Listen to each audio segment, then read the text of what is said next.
SIR के मुद्दे को लेकर विपक्ष लगातार सरकार पर चर्चा के लिए दबाव बना रहा है, लेकिन सरकार इससे बचती हुई नजर आ रही है। संसद के जारी मानसून सत्र में भी विपक्ष इसे लेकर लगभग हर दिन विरोध प्रदर्शन कर ही रहा है और अब इसी सिलसिले में राज्यसभा में विपक्ष के नेता और कांग्रेस अध्यक्ष मल्लिकार्जुन खड़गे ने इस मुद्दे पर चर्चा कराने की बात कही है, तो साथ ही सरकार पर वोटर लिस्ट में अपने फायदे को देखते हुए हेरफेर करने का भी आरोप लगाया है।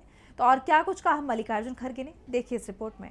जब से संसद का मॉनसून सत्र शुरू हुआ है, तब से विपक्ष लगातार मांग कर रहा है कि सरकार एसआईआर पर सदन में चर्चा कराए, लेकिन मोदी सरकार इससे बचती हुई नजर आ रही है। इस मुद्दे पर अब कांग्रेस अध्यक्ष मल्लिकार्जुन खड़गे ने जोर देते हुए संसद में चर्चा कराए जाने की मांग की है। खड़गे का दावा है कि मौजूदा सरकार वोटर लिस्ट में अपने फायदे के लिए हेर फेर करती है। जहाँ फायदा होता दिखता है, वहाँ वोट बढ़ा लेती है और अब इसी सिलसिले में वो बिहार में वोट घटाने का काम कर रही है। खड़गे ने असंवैधानिक प्रथाओं और गड़बड़ियों को दूर करने, नागरिकों के अधिकारों को सुरक्षित करने और मतदाता सूचियों से नाम गायब होने पर नागरिकता पर संदेह को रोकने के लिए चर्चा की आवश्यकता पर जोर दिया।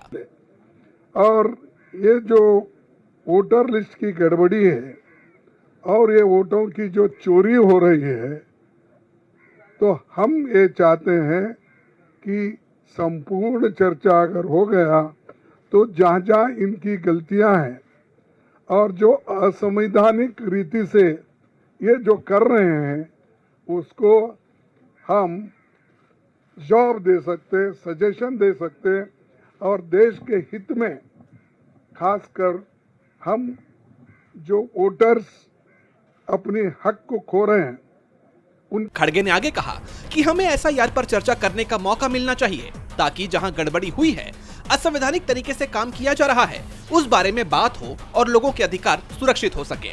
अगर लोगों का वोटर लिस्ट में नाम नहीं होगा तो उनकी नागरिकता पर भी खतरा मंडराने लगेगा और संदेह की स्थिति बनेगी। अब खड़गे के इस दबाव का सरकार पर क्या असर होता है? क्या सरकार इस मुद्दे पर संसद में चर्चा के लिए राजी होती है? ये तो देखना होगा।